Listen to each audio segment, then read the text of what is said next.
Battling for independence.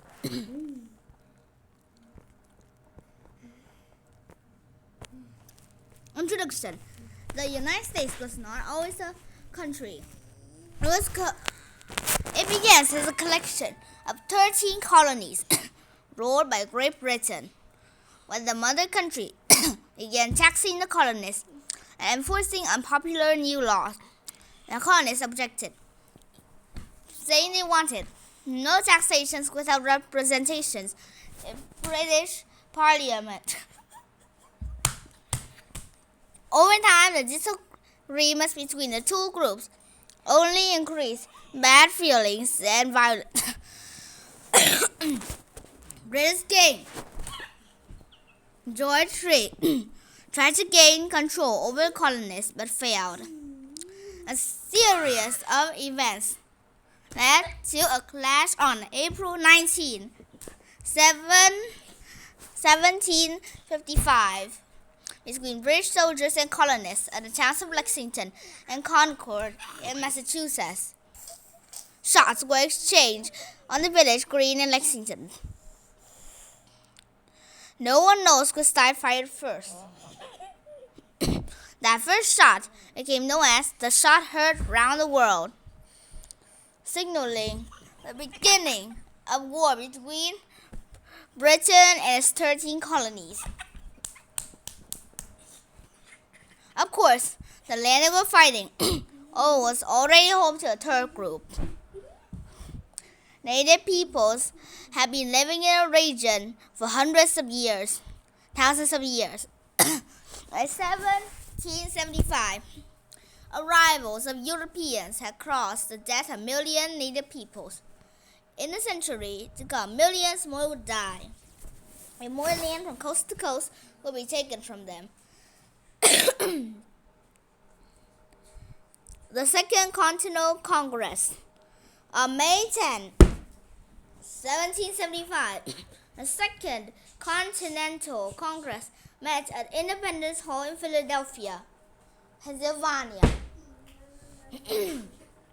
The delegates unanimously chose George Washington, one of the delegates from Virginia and a former officer in the British Army, to command the colony's troops. The Congress voted to call the troops the Continental Army and declared it would be made up of volunteer soldiers from each of 13 colonies. Washington's job as a commander of the Continental Army wasn't going to be easy. Washington had a ragtag group of farmers, carpenters, and blacksmiths with a few weapons with little or no training. These soldiers would be fighting against powerful Britain and its well-trained and well-supplied army and navy. He expected to fail, telling Patrick Henry, "From the day I enters upon the command of American armies, I day may fall and the ruin of my reputation." Although he thought his reputation would be ruined, Washington believed so strongly in the cause of American independence. He took a challenge as his commander and insisted that he not be paid for his services. Not every colonist wanted to be independent from Britain. So while George Washington headed to Concord and Lexington near Boston to lead his new troops, the Continental Congress continued to try making amends with Britain's Parliament.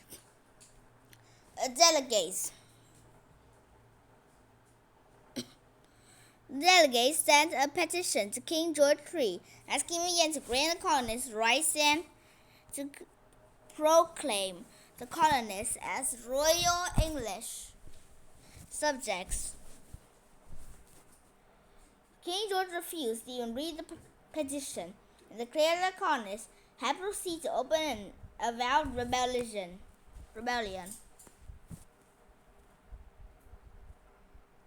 The land was our land. Native peoples were deeply affected by the Revolutionary War. King George III has sought to help Native peoples and colonists apart and thus prevent violence between them.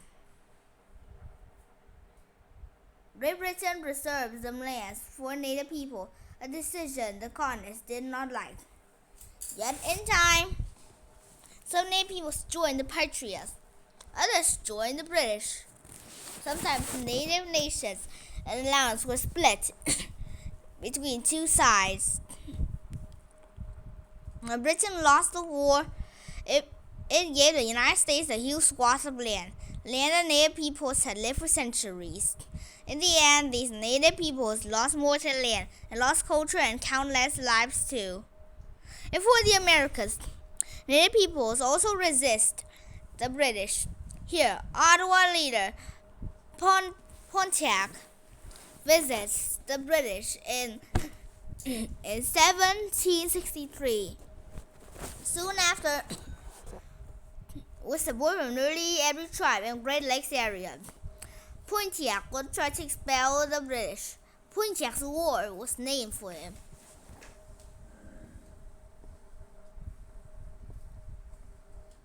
The Patriots take to Ticonderoga. On the same day, a second Continental Congress meets. The colonist soldiers scored a victory over the British at Fort Conchanoria. A Rothtuck farmer named Ethan Allen and other farmers have formed a group called the Green Mountain Boys. The Congress asked the Green Mountain Boys to capture the British fort on Lake Champlain in New York. Another soldier named Benedict Arnold also was ordered to attack Fort Ticonderoga. Both Arnold and Allen wanted to be leader of the attack, so they argued all the way to Ticonderoga, but they managed to conquer the fort together on May 10, 1775. The victory gave the colonist soldiers a moral boost. It also served as an announcement that war had indeed begun. Colonists were now forced to take sides, either loyalists, those who wanted to remain part of Britain, or as patriots, those who wanted independence from Britain.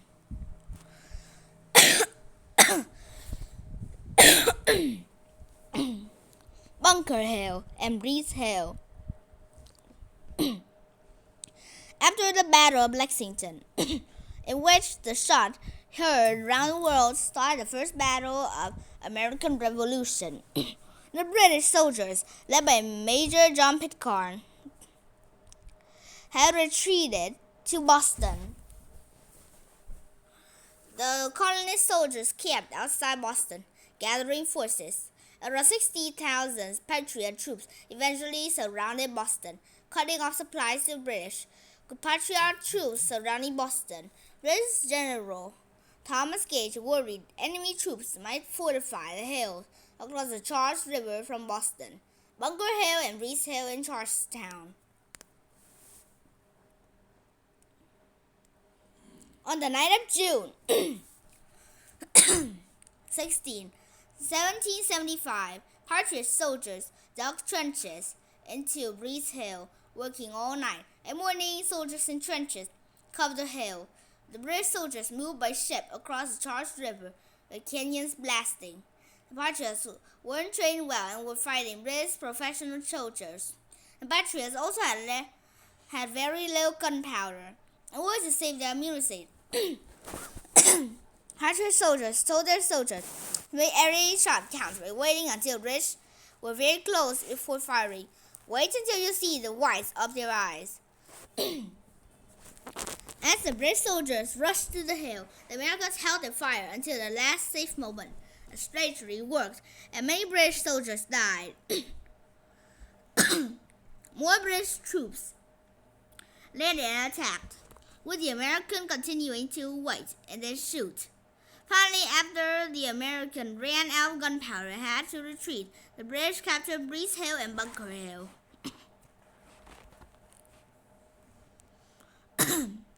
The British won control of two hills that cost them many British lives.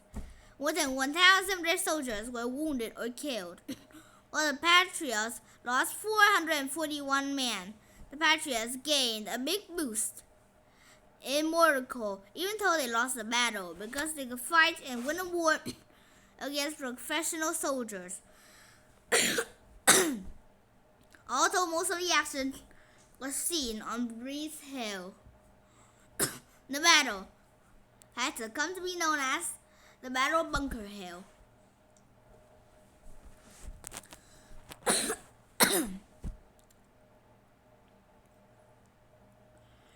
General George Washington's troops held the British captive in Boston for nearly a year.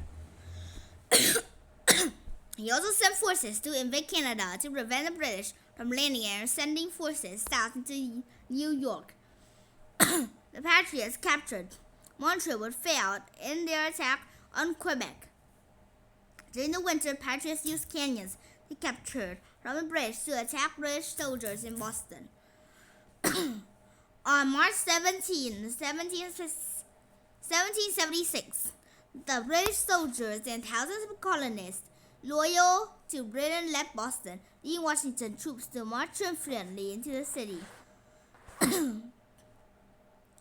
declaring independence.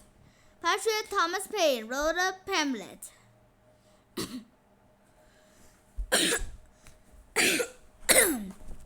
Common Sense, in which he declared independence to be the only correct choice for the colonists. His pamphlet sold 150,000 copies in a few months and swayed many loyalist colonists to the side of independence. In June 1776, the Continental Congress selected a committee to write a statement about the colonists' right to be self-governing. Thomas Jefferson was chosen as the actual writer. The Continental Congress approved a Declaration of Independence on July 4, 1776. Once passed by each of 13 colonies, a Declaration of Independence created the United States of America. Battling for freedom. There were dark days ahead for the Patriots as they lost battle after battle. A month after the Declaration of Independence was signed, the British, under General William Howe, shipped 30,000 soldiers into New York Harbor. The outnumbered Patriots lost the Battle of Long Island and retreated south across New Jersey to Philadelphia.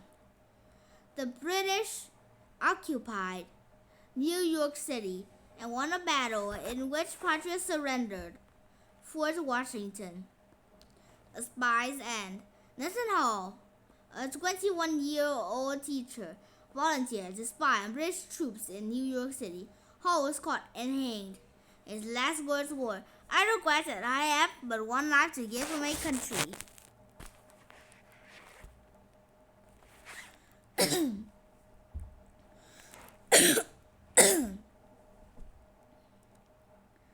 Benedict Arnold's plot. Benedict Arnold was a brave general, but he felt Congress and the Continental Army had mistreated him.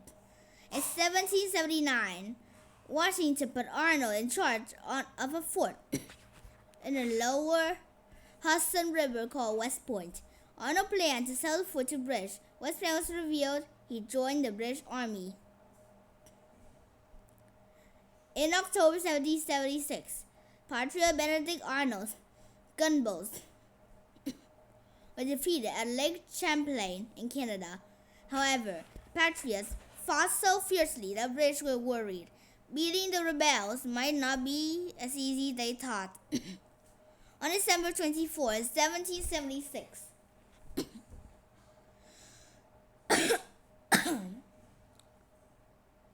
George Washington and his men crossed the Delaware River to Trenton, New Jersey. The Patriots won a battle there in less than an hour. Few days later, Washington defeated the British at Princeton, New Jersey. These victories rejuvenated the Patriots' morale.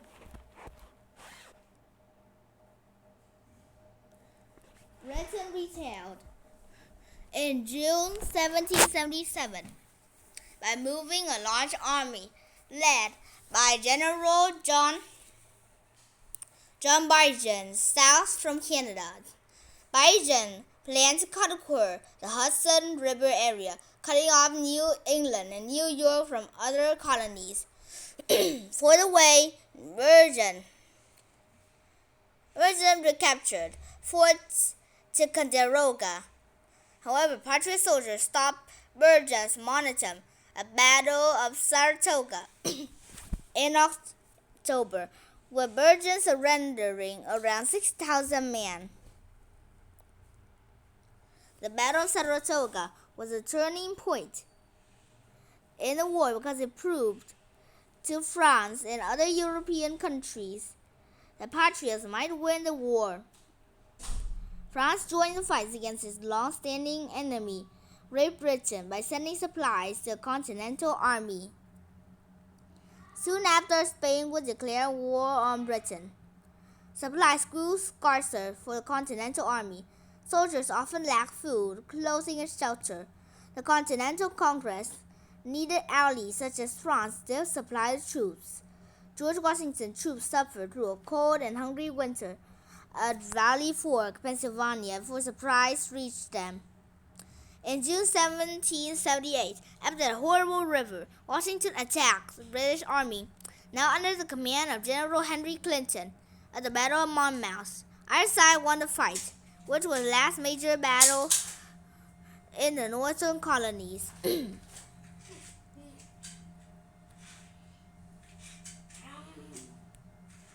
Women and the war. Women couldn't serve in the army, but they served the war forge in other ways. One way was making homespun, homemade cloth.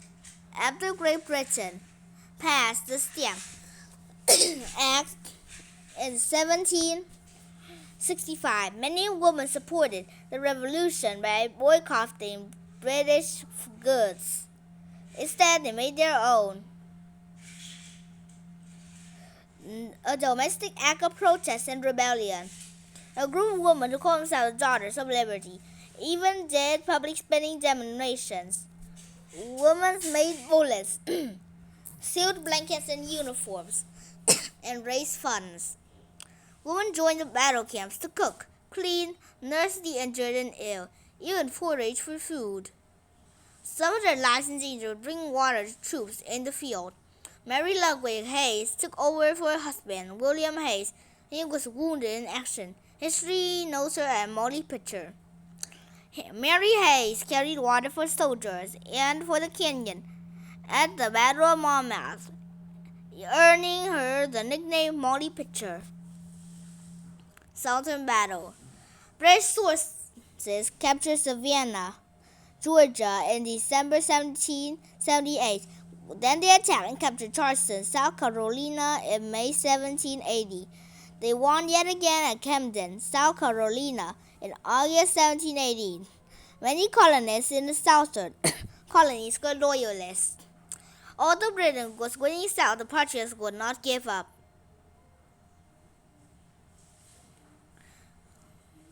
The tide of war started to turn in favor of the Patriots in October when they won a battle at Kings Mountain, South Carolina, in a speedy 65 minutes. They again won battles at Camden and Cowpens.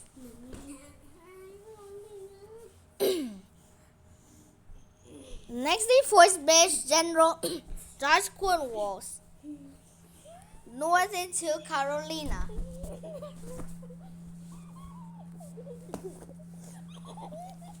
North into Virginia. They again won battles of Camden and Cowpens. Next, they forced British General Charles Cornwallis north into Virginia. Cornwallis had aided the British victory at Long Island and had taken command of British troops in the south. The Patriots' alliance with the French began to pay off. French soldiers helped hold the British back and fought along with colonists as part of troops Washington led into Virginia. Fighting for freedom. Thousands of black people fought in the war, but not all on the same side, since most were enslaved at this time. Most joined whichever side seemed more likely to grant them freedom. Since most more than 20,000 black people fought for Great Britain. Between 5,000 and 8,000 fought on the Patriot side. Although many enslaved black people would not achieve freedom for decades to come. One American hero was James Arnwell. Enslaved in Virginia before the war, he became a double agent, and a good one. He prevented to be a runaway on the side of the British. They soon had him spying on the Patriots, not knowing that the Patriots had him spying on them. Armistead was able to bring British battle plans to General Lafayette, including details the Patriots needed to win Yorktown and thus win the war. After that war, Act of 1783 freed any enslaved soldiers that fought for the Revolution. Armistead's status as spy meant that he did not benefit. However, and he returned to life as state. Years later, his French commander helped Armistead gain his freedom. Armistead added Lafayette to his name as a way to express his gratitude and bond they shared. The most important battle of war was about to begin. French ships drove over British ships, went to rescue Cornwallis at Yorktown on the coast of Virginia. The French also brought extra soldiers to fight on land. The French and Patriot troops moved into Yorktown, surrounding the British army.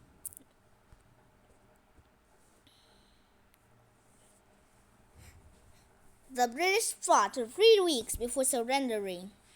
On October 19, 1781, the Revolutionary War was over. The Patriots had won their war and were now independent from Britain. Inaugural colonies that was used to be supported by another country had come together and built a brand new nation. Major players in the Revolutionary War. George Washington, commander of the Continental Army, later became the country's first president. Thomas Gage, commander of British troops in the colonies. Army was trapped in Boston after battles of Lexington and Concord. John Burgoyne, British commander of the Northern Army, captured Fort Ticonderoga but was defeated at Saratoga. King George III, 22 years old when he became Great British king. He was determined to keep soldiers, to keep colonies at all costs. Thomas Jefferson wrote the Declaration of Independence. William Howe, commander of British Army in North America, 1775 to 1778. Henry Clinton replaced Howe as British commander in 1778. Charles Cornwallis, British generals under Henry Clinton, was in charge of the South, surrendered at Yorktown on October 19, 1781. Marquis de Floret, a young Frenchman who served as a commander under Washington. instrumental in attaining the French military assistance that helped win the war. Bye.